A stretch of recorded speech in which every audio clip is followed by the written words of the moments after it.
Por tanto, nosotros también, teniendo en derredor nuestro tan grande nube de testigos, despojémonos de todo peso y del pecado que nos asedia y corramos con paciencia la carrera que tenemos por delante, puestos los ojos en Jesús, el autor y consumador de la fe, el cual, por el gozo puesto delante de él, sufrió la cruz, menospreciando el oprobio, y se sentó a la diestra del trono de Dios. Puestos los ojos en Jesús, el autor y consumador de nuestra fe, el cual por el gozo puesto delante de él sufrió la cruz, menospreciando el oprobio, y se sentó a la diestra del trono de Dios.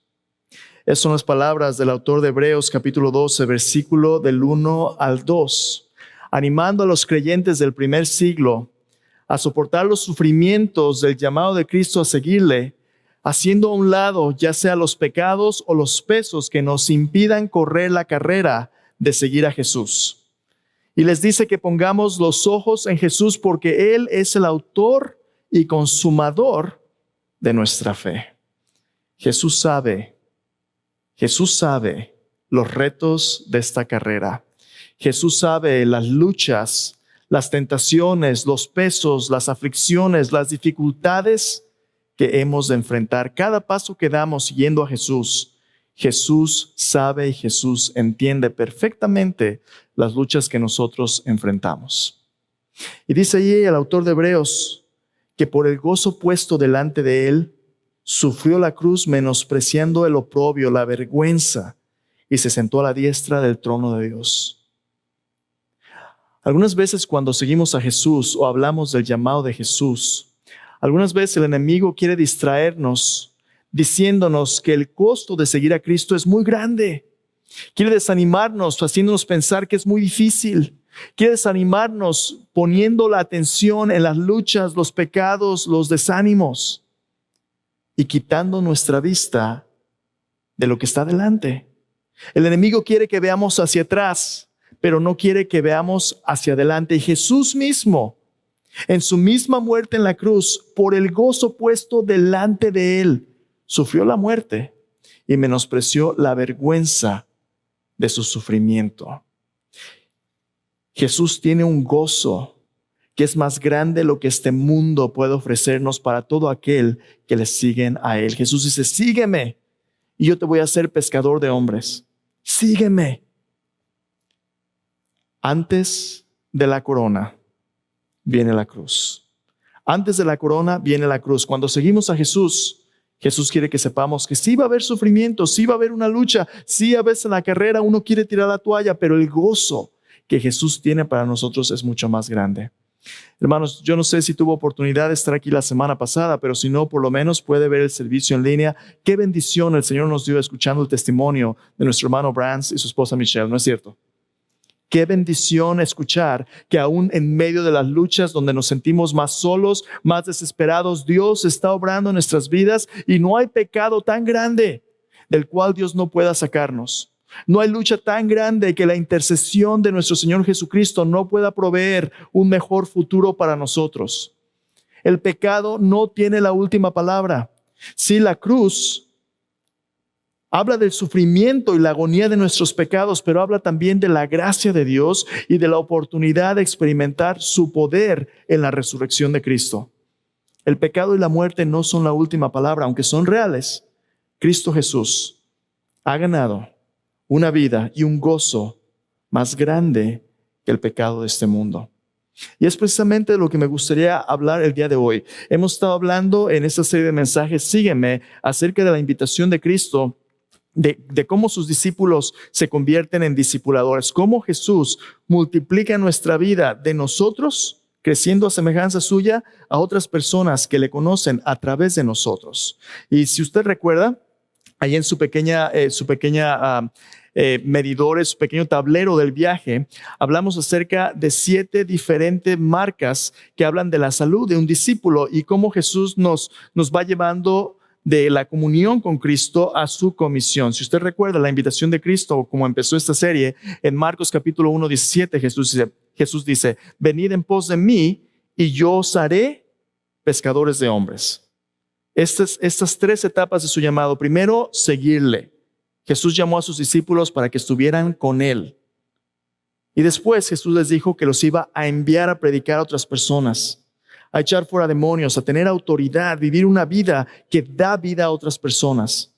Pero para poder ser enviados y unirnos a su misión, primero tenemos que comprometernos con Él. Tenemos que convertirnos en personas que tienen un estilo de vida que demuestran el poder de su palabra. No es suficiente hablar de la palabra de Dios. Tenemos también que vivirla.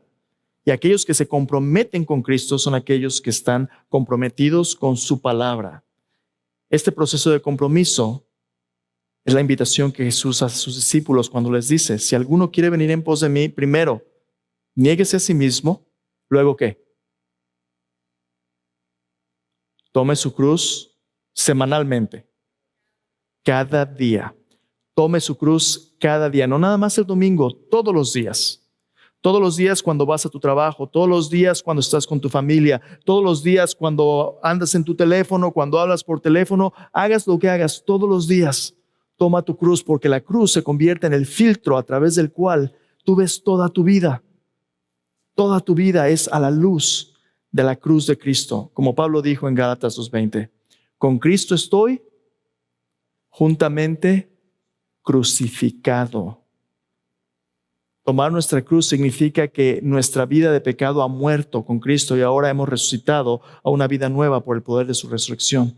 Con Cristo estoy juntamente crucificado, ya no vivo yo, mas vive Cristo en mí. Lo que ahora vivo en la carne, lo vivo en la fe del Hijo de Dios, el cual me amó y se entregó a sí mismo por mí. Porque he probado ya este amor más grande que la vida misma. Cristo es la razón por la cual yo vivo. Eso significa llevar mi cruz. Cuando tú llevas tu cruz, significa decir no al pecado, pero también significa decir sí a la vida de Dios. Cuando tú tomas la cruz de Cristo y se convierte en el centro de tu vida, ahora tienes un mensaje que compartir. Es el mensaje de que Cristo pagó por nuestros pecados, que puede haber perdón si tú te arrepientes de tus pecados y le recibes como Salvador. Dios te perdona, pero ahora tienes una vida nueva que vivir, que es la vida de la resurrección de Cristo. Eso es cargar tu cruz. Ahora es una persona definida por el perdón de Cristo y por la nueva oportunidad que te ha dado. Y entonces Jesús te dice, sígueme. La invitación y mandato de Jesús a seguirle es al principio, en medio y al final. Toda nuestra vida, ser un discípulo de Cristo significa ser un seguidor de Cristo. Estamos ahorita al final de este proceso de comprometernos con Cristo. Si tú ya pusiste tu fe en Jesús como tu Salvador, si tú has estado luchando con el pecado y Cristo te ha estado santificando, transformándote poco a poco, y has estado abandonando tu estilo de vida de pecado, y has estado creciendo en su gracia, y has estado empezando a vivir el poder de su gracia, Cristo te está preparando ahora para que al arraigarte en Él, para que al comprometerte con Él, ahora te conviertas en una persona que puede unirse a su misión y puedas multiplicarte. Estás a un paso de ser una persona que pueda multiplicar la vida de Cristo. Pero aquí es donde el enemigo quiere atravesarse y quiere decirte, no. Tú nomás tus cosas. Tu religión es personal, nomás tú ve a la iglesia, tú encárgate de lo tuyo y hasta ahí. Pero Jesús te va a decir, no es así, sígueme, hay más. Si tú ya tienes tiempo de seguir a Cristo, la mayoría de nosotros aquí es donde nos quedamos atorados. Nos quedamos atorados en la comodidad, en la seguridad de nuestro caminar con Cristo y en las luchas que a veces nos ponen como cristianos de hamster wheel. ¿Has visto las rueditas de los hamsters? ¿Qué hace la ruedita del hámster? ¿A dónde va? A ningún lado, ¿verdad? Oh, pero ¿cómo hace ruido? Y ¿cómo hace actividad? El hámster está ahí corriendo y la rueda nomás da vueltas, pero ¿a dónde va? A ningún lado. Algunas veces nuestra vida en la iglesia es como la vida del hámster en la rueda. Bien ocupados, mucha actividad, pero no vamos a ningún lado. No vamos a ningún lado en la misión de Cristo en convertirnos en personas que demos vida. Cristo no quiere que estés ocupado. Cristo quiere que tú le sigas a Él a donde Cristo te lleve. Esta vida cristiana tiene dirección y se mueve en la dirección de Cristo. Y la dirección de Cristo es enviarte a ser más discípulos. Aquí es donde tenemos que crecer y madurar. Entonces vamos a ver el último marcador, cómo seguirle. Así como Brands compartió la semana pasada de que hay ciertas luchas que tenemos que hacer a un lado para poder crecer, así el Señor nos va a decir que ese es el momento. Ese es el momento en que el pecado ya no defina nuestras vidas, sino su llamado a una intimidad más grande con Él. Vamos a ver cómo seguirle a Cristo en nuestro compromiso aún más. Entonces, vamos a ver hoy Lucas capítulo 9, versículo 23 al 62. Si tienes tu Biblia, te voy a invitar a abrirla. Vamos a volver a este pasaje que hemos examinado ya por varias semanas y vamos a ver qué hay adelante en este llamado de Cristo. Lucas 9, 23 al 62. Y vamos a estar hablando el día de hoy de la señal número 5 de este discípulo. Sígueme. Recuerda, en nuestro caminar con Cristo, primero nos invita a la comunión. Cristo nos invita a confiar en Él, en un pacto que nos compromete con Él. Primera señal, somos personas que hemos respondido en fe a su invitación de tener una relación personal con Él. Segundo, Cristo quiere que crezcamos en comunicación con Él a través de su palabra. Sus discípulos son los que conocen su palabra, la verdad de Dios que nos hace libres.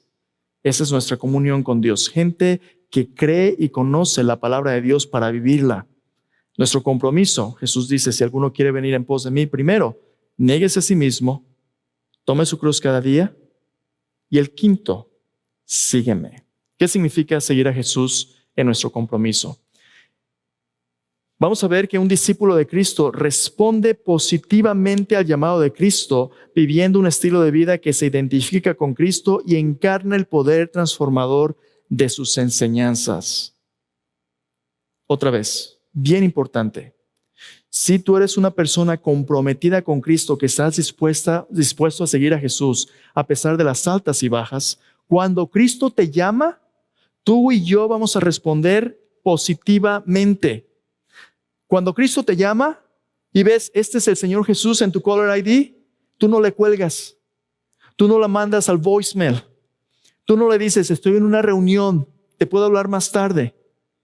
Cuando Cristo te llama, pastor, ¿cómo que Cristo me va a llamar? Sí, Cristo te va a llamar a través de su palabra, a través de la congregación. Cristo te va a llamar y tú lo vas a saber, porque si eres un seguidor de Cristo, el Espíritu Santo vive en ti.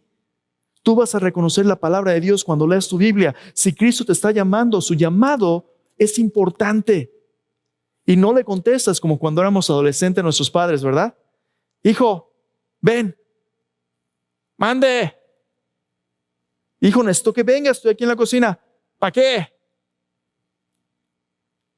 Cristo quiere que vayas y le digas, como le dijo Samuel, aquí estoy, Señor, tu siervo escucha. No le contestas, ahorita, ahí voy, estoy ocupado. Tú le dices, Señor, aquí estoy, tu siervo escucha. El Señor Jesús dice, ¿por qué me dices Señor, Señor y no haces lo que yo mando? No es el hablar simplemente lo que Cristo espera de nosotros, sino el actuar. De lengua, decimos a veces en México, ¿no? De lengua me echo un taco o dos, tres. Pero del dicho al hecho, mucho trecho. Ese trecho es lo que nuestro Señor Jesucristo al seguirle quiere que se acorte. La distancia entre Cristo y nosotros, entre nuestro hablar y nuestro caminar, tiene que ser tan corta que podamos seguirle paso a paso. De eso se trata este marcador. Cuando Cristo nos dice, sígueme, nuestra respuesta es, sí, Señor, a donde tú mandes. Y vamos a ver en qué consiste ese estilo de vida que le dice sí a Cristo y puede representar ese poder transformador de sus enseñanzas. No basta el decir, ahora tenemos que vivir. Vamos a ver en qué consiste. Vamos a ver varias cosas. Otra vez, cuando tú empiezas a seguir a Cristo, tú empiezas a seguirle porque Él te invita y te dice, sígueme. Pero algunas veces cuando ya vamos siguiéndole, nos damos cuenta que, caray, esto es más largo de lo que pensamos, ¿verdad? ¿Cuántos de ustedes han corrido en una carrera, un maratón o algo así? Levante su mano si alguna vez ha corrido en una carrera. Ok. ¿Qué es más fácil? ¿Empezar o terminar? Pues empezar. Cualquiera empieza, ¿verdad? Empieza uno corriendo.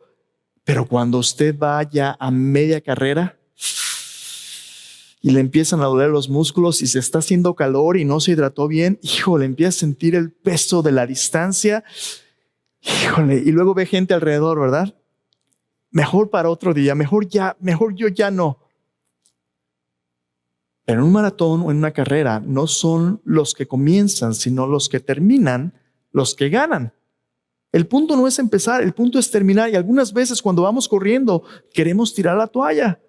Es ahí, en ese proceso, cuando estamos en medio de la lucha, que el llamado de Cristo a seguirle todavía es más importante que cuando empezamos. Porque Cristo no nos ha llamado a empezar simplemente. Cristo nos ha llamado a empezar, a continuar y terminar la carrera con gozo.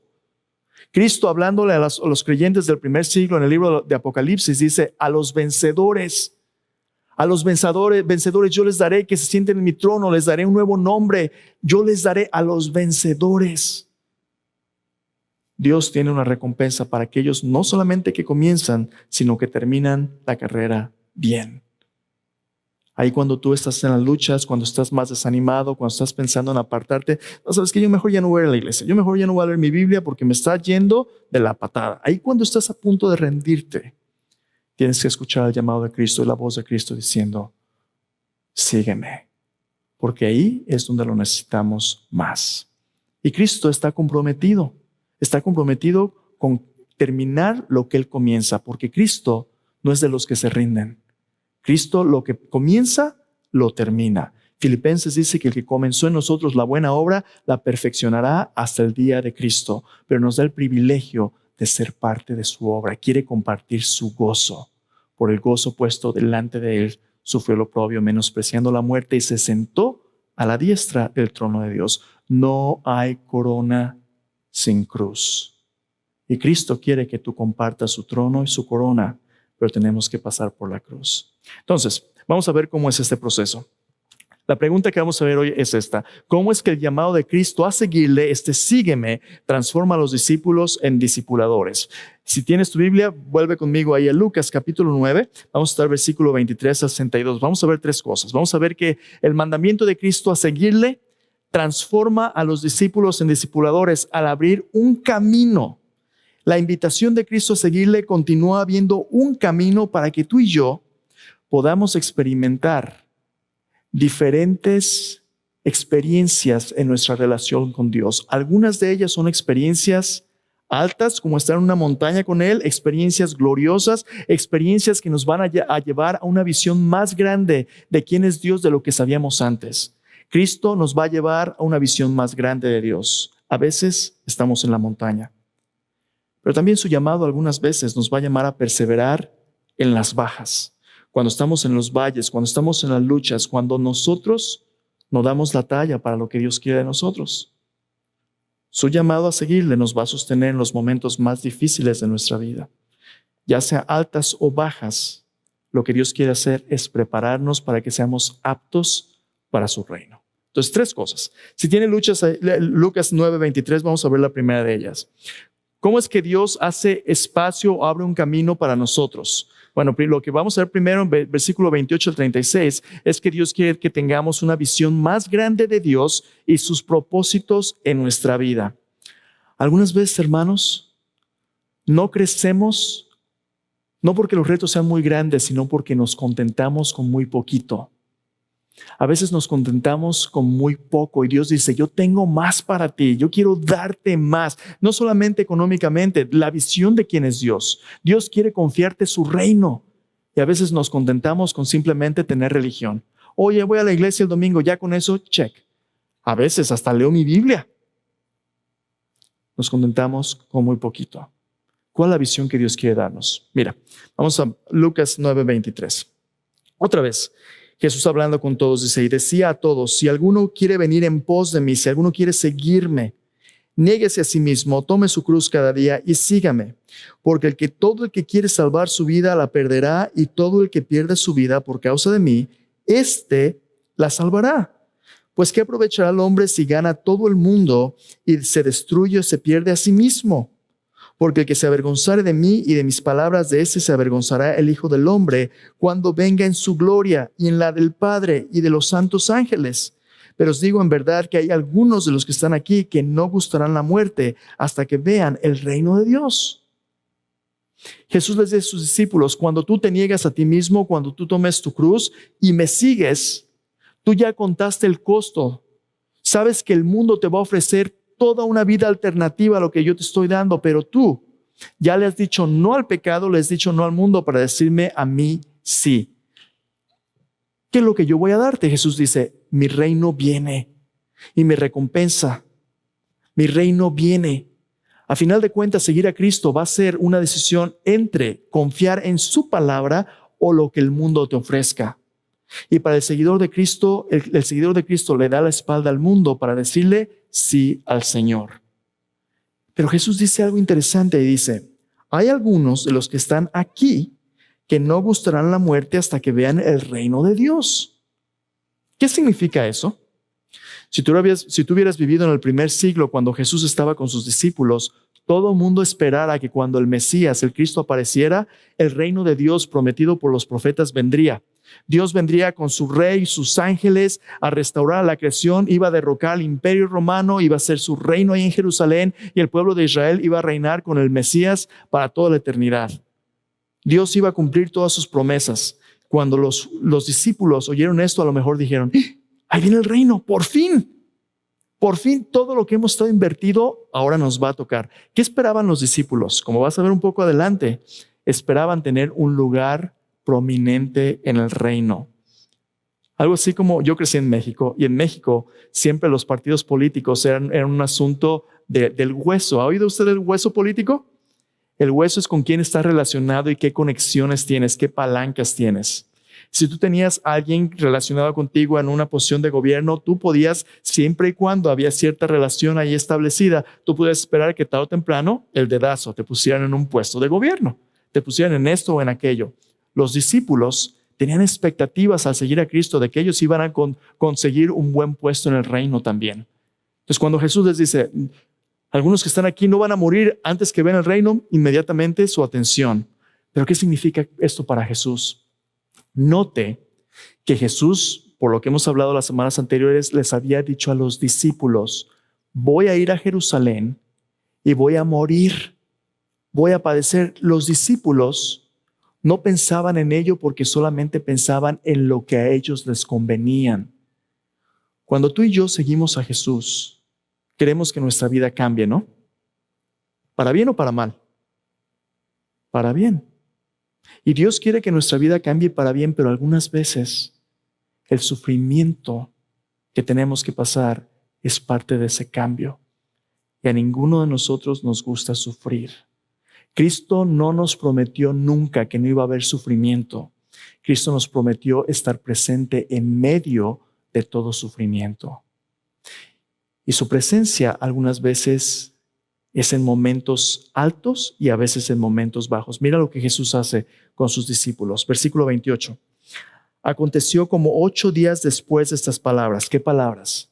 8 días después de que les dijo, algunos de los que están aquí no van a morir antes que vean el reino de Dios. 8 días después, tomó a Pedro y Juan y Jacobo y subió al monte a orar.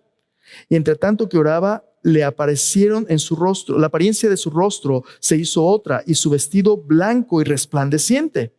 Y aquí 2 varones que hablaban con él, los cuales eran Moisés y Elías, quienes aparecieron rodeados de gloria y hablando ante su partida que él iba a cumplir en Jerusalén. Y Pedro y los que estaban con él estaban rendidos de sueño, mas permaneciendo despiertos vieron la gloria de Jesús y a los 2 varones que estaban con él. Interesante, ¿no? Jesús escogió a estos 3 para darles un vistazo de su gloria. ¿Y qué están haciendo estos discípulos? Echándose un sueño. Mira, cuando tú eres predicador y estás en una audiencia como esta, tú ves tantas cosas desde esta plataforma. Yo no me lo tomo personalmente. Algunos de nosotros venimos cansados de una semana de trabajo, algunos trabajamos de noche, algunos estamos aquí, estamos enfermos o alguna condición y a veces como que escuchar a alguien así como que... Y especialmente si el pastor es medio aburrido, a veces como que le da unos sueños y se echa su pestañita, ¿verdad? Hermanos, si le pasó a Jesús, bueno, ¿qué le va a pasar a uno, verdad? Está bien, no hay problema. Pero interesante es esto, muchas veces cuando Dios quiere revelar su gloria, cuando Dios quiere hablarnos, cuando Dios quiere mostrarnos y compartir su majestad con nosotros, algunas veces la disposición de nuestro corazón es que estamos dormidos. Estamos echándonos una pestaña porque muchas veces nuestra carne, nuestro mundo no tiene tiempo ni espacio para una visión más grande de Dios. ¿Qué está sucediendo allí? Jesús se los lleva a una montaña. ¿Por qué una montaña? Si tú recuerdas, en el Antiguo Testamento, las montañas son lugares donde el pueblo de Israel tiene un encuentro ¿con quién? Con Dios. Cuando Dios saca a los israelitas de Egipto, los lleva al monte Sinaí, llama a Moisés entre la nube y el trueno y los relámpagos, y Dios le da la ley a Moisés. Dios le da la ley a Moisés. Después de que Elías confronta a los profetas de Baal y Jezabel quiere matarlo, Elías se va en una jornada por 40 días, 40 noches en ayuno y encuentra a Dios en la misma montaña en Horeb, el monte de Dios. Tiene un encuentro con Dios también. Moisés y Elías son los símbolos de la ley y los profetas del Antiguo Testamento. Toda la revelación del Antiguo Testamento está apuntando a este clímax glorioso de la humanidad teniendo un encuentro con Dios. Antes Dios se ha encontrado con la humanidad en esta densa nube, en oscuridad, sombras a través de profetas, pero por primera vez Dios va a recorrer la cortina y Dios va a mostrar su mismo ser. Dios va a hacer a un lado todos los obstáculos que nos separan de Él. ¿Y qué estamos haciendo como seres humanos? Otra vez vamos a hablar acerca de seguir a Jesús. Ay, qué aburrido. Tengo sueño. La cruz otra vez, eso ya lo sé. Háblame de los ovnis. Háblame de algo más interesante, ¿no? Estamos dormidos. Y sigue leyendo la historia. Pedro está medio dormido y dice, Señor, es bueno que estemos aquí. Hagamos 3 enramadas, 3 tienditas de campaña, una para ti, una para Moisés, otra para Elías. Y dice, una voz de la nube le dice, shh, este es mi hijo amado, mi único hijo, a él escuchen. Y después de que la voz termina, desaparece la nube. Abren sus ojos, se caen al suelo porque tienen miedo, abren sus ojos y no ven a nadie, sino a Jesús solo Cristo. Tú y yo, cuando pensamos acerca de Jesús, pensamos tantas ideas acerca de Él. A veces yo recuerdo de las estampitas con las que yo crecí. Mi papá tenía una en la cartera, una estampita con una banda roja aquí, blanco, cargando un corderito y así como que el pelo así, nomás de perfil, ¿verdad? Así, el pelo largo. Si viéramos a Jesús, ¿qué veríamos? En Apocalipsis capítulo 1, Juan tiene una visión del Cristo resucitado.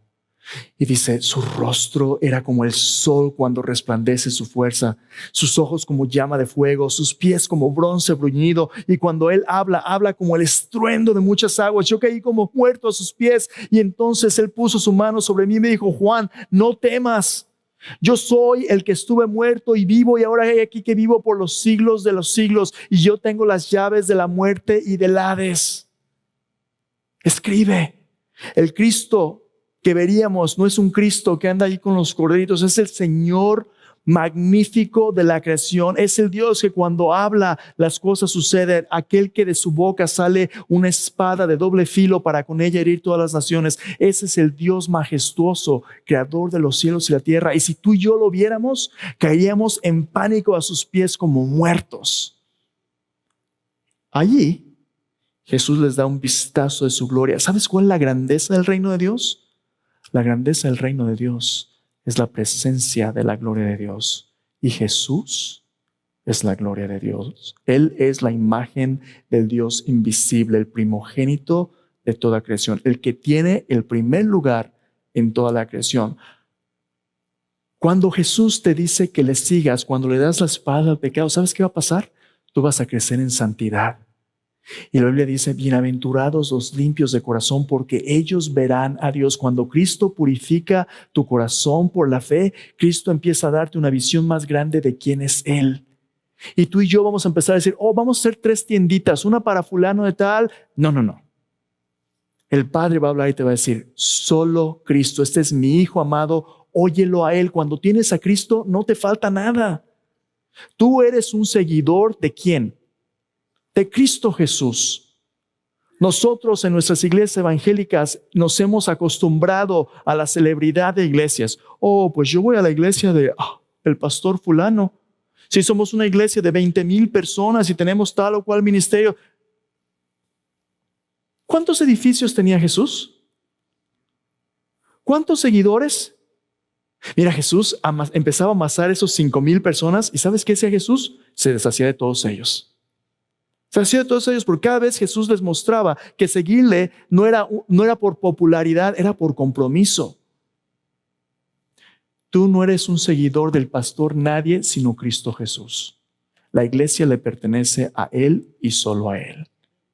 Solo Cristo, el Padre dijo, la visión más grande que puedes tener de Dios es la visión de Dios a través de Cristo Jesús. Esto es lo que va a sostenerte toda tu vida, una visión del Cristo todo suficiente. ¿Sabes por qué?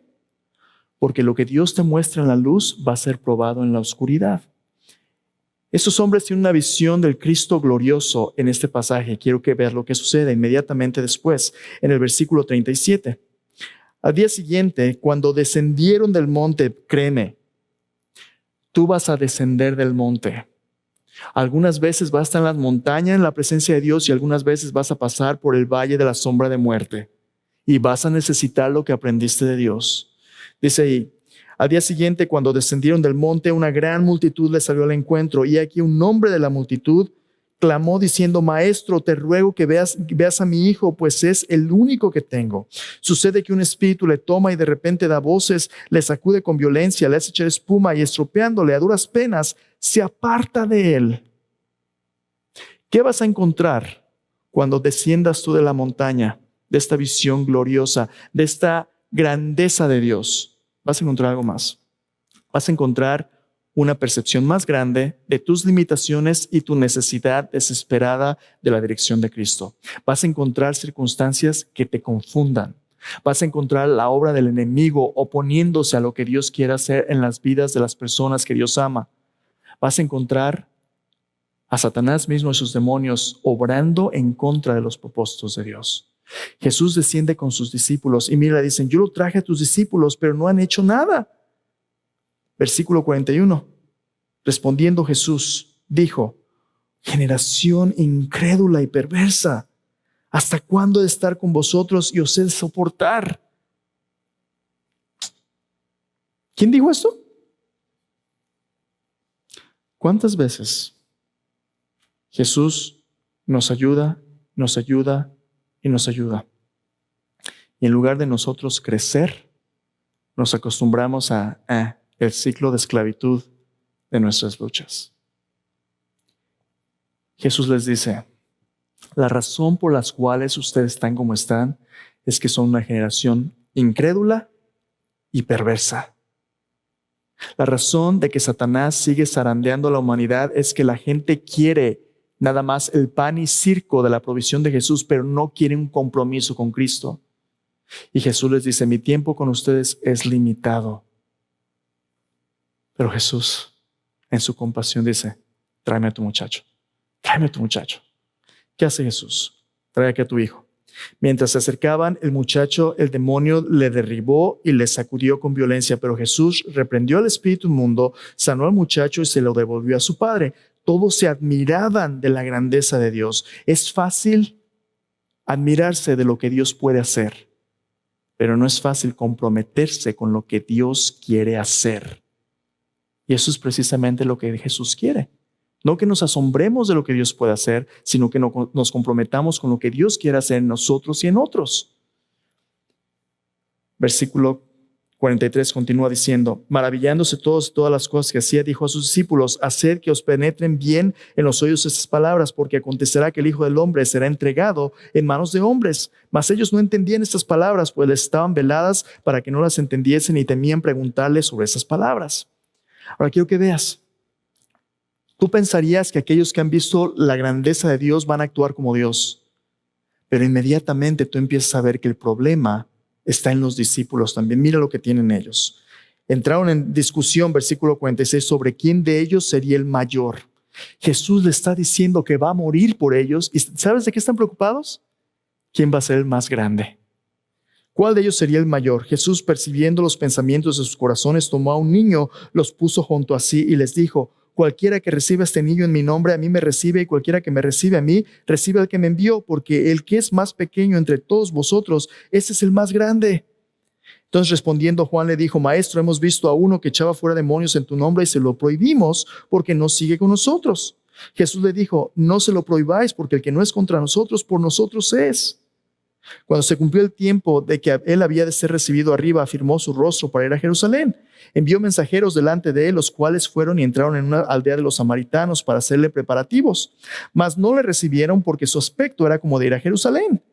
Viendo esto entonces sus discípulos, Jacobo y Juan, dijeron: Señor, ¿quieres que mandemos que descienda fuego del cielo como hizo Elías y los consuma? No tienes ideas cuántas veces he fantaseado con este versículo. Señor, ¿nos lo echamos, Señor? Para que no anden de irrespetuosos contigo, Señor, como los guardaespaldas, ¿verdad? Ahí están. A veces Dios está haciendo algo y nosotros estamos oponiéndonos a Él. Jesús dice: sígueme aquí, y en lugar de seguirle estoy jalándole en contra. No, Jesús, tú sígueme aquí. A veces nos tropezamos en nuestros propios pies tratando de seguir a Jesús. ¿Qué es lo que vemos aquí? Aunque los discípulos habían experimentado la montaña de Dios en la revelación de Cristo, en su propio caminar tenían celos unos de otros. Veían la competencia de otros y trataban de ser los que estaban recibiendo la gloria. Pero no solamente eso, ellos mismos estaban oponiendo al plan de Dios. El Hijo del Hombre, en otro pasaje Jesús les dijo: el Hijo del Hombre no vino a perder las almas de los hombres, sino a salvarlas.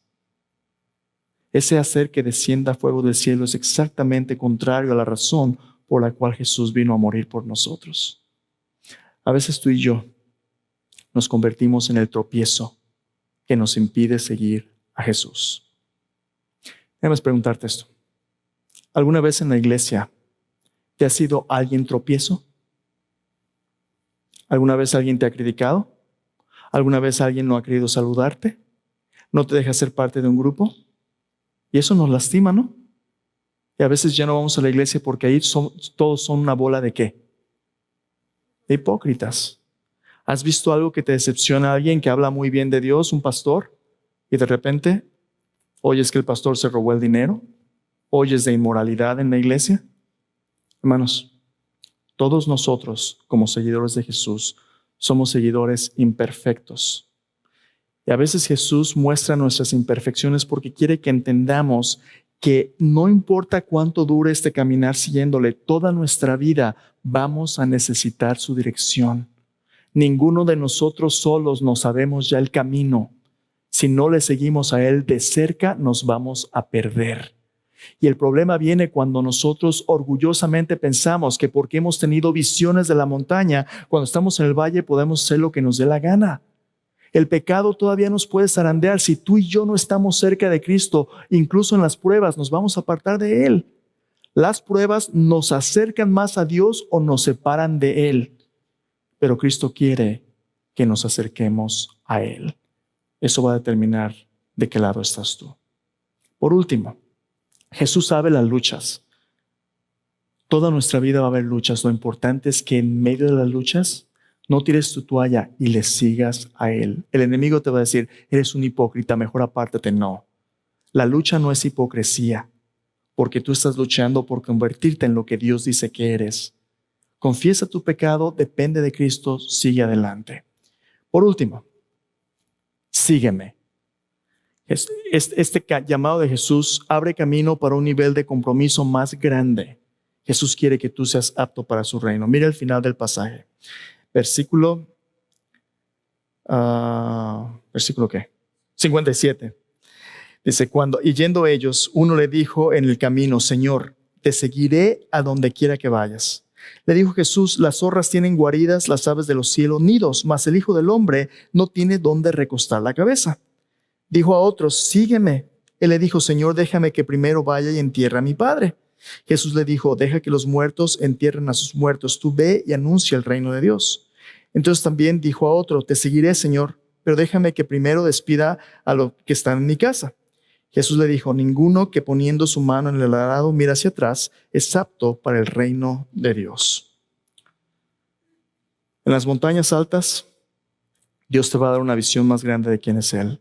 En el valle, cuando estés abajo, Dios va a mostrar tu necesidad de Él y Dios te va a seguir llamando. ¿Para qué?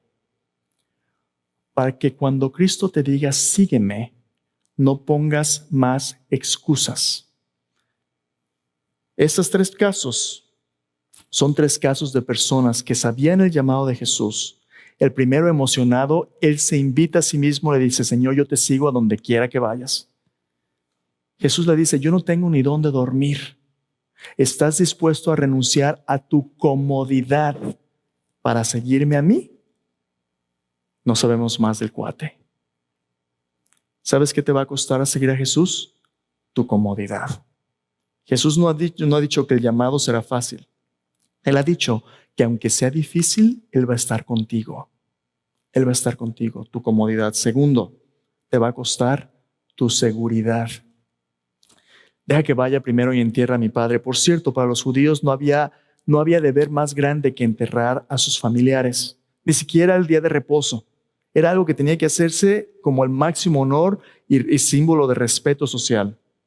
No importa cuáles sean las expectativas sociales, Jesús es más importante que cualquier responsabilidad que tengas. Jesús les dice, deja que los muertos espirituales entierren a sus muertos. Tú ve y anuncia el reino de Dios. Si este Cristo es el cumplimiento de la palabra de Dios, cuando Él te llama, tú no le contestas, ahorita voy. Tú le dices, sí, Señor, ahora. Tercero, Señor, deje que vaya primero y me despida. ¿Por qué? Porque tú vas a regresar con tu familia y a lo mejor le vas a decir, oye, ¿debería de seguirle o no? Convénceme, a lo mejor no. Cuando Jesús te llama, no hay nada más urgente que su llamado. No te esperes para después, no hagas desidia. Dios quiere que sacrifiques tu comodidad, tu seguridad y tu percibida estabilidad. Cuando haces un surco, si sigues volteando hacia atrás, vas a hacer un surco chueco. Solamente hay hacia adelante. No pongas tu mirada en las cosas del pasado. Cristo quiere que escojas entre lo que el mundo te ofrece o lo que Él te llama a ser y a hacer. Y si tú eres un seguidor de Cristo, no vuelvo atrás. ¿Tiene sentido? Entonces, en las montañas, en las altas, en el valle, en las bajas, lo que Cristo quiere que tú hagas es que hoy por hoy tú te conviertas en una persona apta para su reino, que le diga, sí, Señor, heme aquí, envíame a mí. Déjame terminar con esto. En el reino de Dios, los buenos líderes son buenos seguidores. Tú no puedes llevar a otros a donde tú no estés dispuesto a ir. Tú no puedes llevar a otros a donde tú no estés dispuesto a ir. Vamos a prepararnos para la cena del Señor. Y al prepararnos para la cena del Señor, Jesús quiere que examinemos nuestro corazón. Si hay algo que se interponga entre Él y tú, hoy es el día en que tú le digas, Señor Jesús, ya no más. Tú y nadie más, Señor. Tú eres suficiente. Mientras te preparas con este canto para la cena del Señor, déjame preguntarte, ¿cómo es que te está estirando el Señor para que tengas una visión más grande del llamado de Dios en tu vida, que más fielmente refleje la realidad de quién es Él? A lo mejor tú estás contento con las imágenes y las estampitas de Jesús y no quieres darle espacio para que Él sea el Señor de tu vida. ¿Qué te está diciendo el Padre cuando te dice, óyelo a Él? ¿Qué actitudes contrarias al carácter y misión de Cristo quiere Dios que reconozcas en humildad para que crezcas al siguiente nivel de tu compromiso con Cristo? ¿Hay algo que el enemigo te está usando para distraerte? A lo mejor es el sueño, a lo mejor es la competencia y comparándote con alguien más, a lo mejor los celos, la amargura, a lo mejor algún rencor en contra de la iglesia o alguien. Hoy es tiempo de esas excusas hacerlas a un lado. Ya no hay tiempo para excusas. No le digas, Jesús, después. No le digas, Jesús, déjame preguntarle a alguien más. No le digas, Jesús, solo si estoy cómodo. Hoy es el día. en que tú le puedes decir, Señor, yo te sigo.